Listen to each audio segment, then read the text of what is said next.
You want to know something crazier about this whole thing? My sister's killers, they even answered her phone, and the police. They have the recordings. Now, in the background of the conversation, you could hear my sister just making these moans and groans and stuff like that. So, my sister's friend is like pleading with the people. And she's just trying to gather some information. And so she's just trying to be all cool, who are you and where are you from and what's going on? And the woman identifies herself as T, somebody named T. There was also an apparent man in the background. So during this time, um, my sister's friend is just trying to gather all of this information. So she's like, where are you? Just bring just take my friend to the hospital. She doesn't sound like she's okay. She sounds like there's something wrong with her in the background. The problem is that we live in Michigan and she lives there. So it looked as if she didn't have any family around.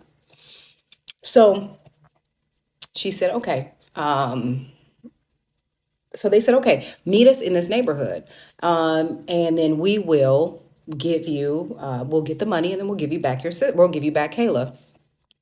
So at this point, we spring into action, y'all. We spring into action. We end up calling the police because they called and said, okay, we're finally here. We're in this neighborhood that they said that they were going to be in. And we called the police. The police messed up. Oh my God, they messed up. They ended up calling my sister's phone and identifying them as the police, identifying themselves as the police, calling, doing a wellness check. Um, and from that point forward, they never answered the phone again.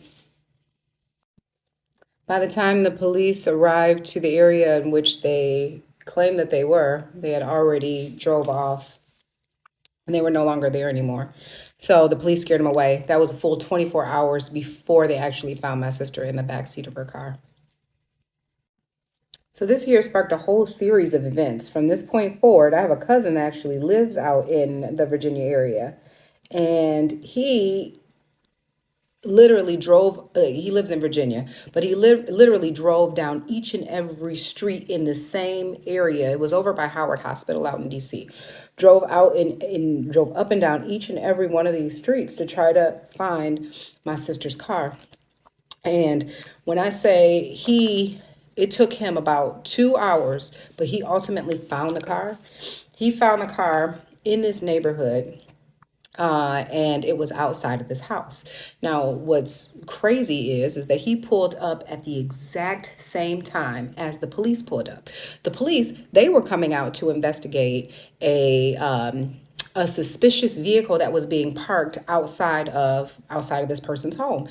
They had called the people that lived there. They had called on this vehicle probably about they called in the morning, late in the morning, like almost like 2 in the morning. They heard some arguing. They heard some things happening outside their window. They looked outside and they saw somebody run from the car. And then they called when they woke up the next morning in order to go to work. They called the police saying that the vehicle is still there. Nobody came to check. Then they called one more time when they got off work. When they got off work, the vehicle is still there, and they called again. So we're talking about four opportunities for the police to have actually shown up and caught the killers right in action. Or I don't know if in action, but they would have caught them like really with my sister right there, still living. Unfortunately, those calls weren't taken serious either because my sister laid literally in the back seat of the vehicle for an additional 24 hours without anybody coming to do a wellness check on that car. When the police showed up, y'all, let me tell you what they saw. No, better yet, let me show you what they saw. Now, normally I would never show this type of information. I would never be this candid, but it's like desperate times cause for desperate measures. And I'm like, I have exhausted it all. I have got to put this out here. Like, this is ridiculous.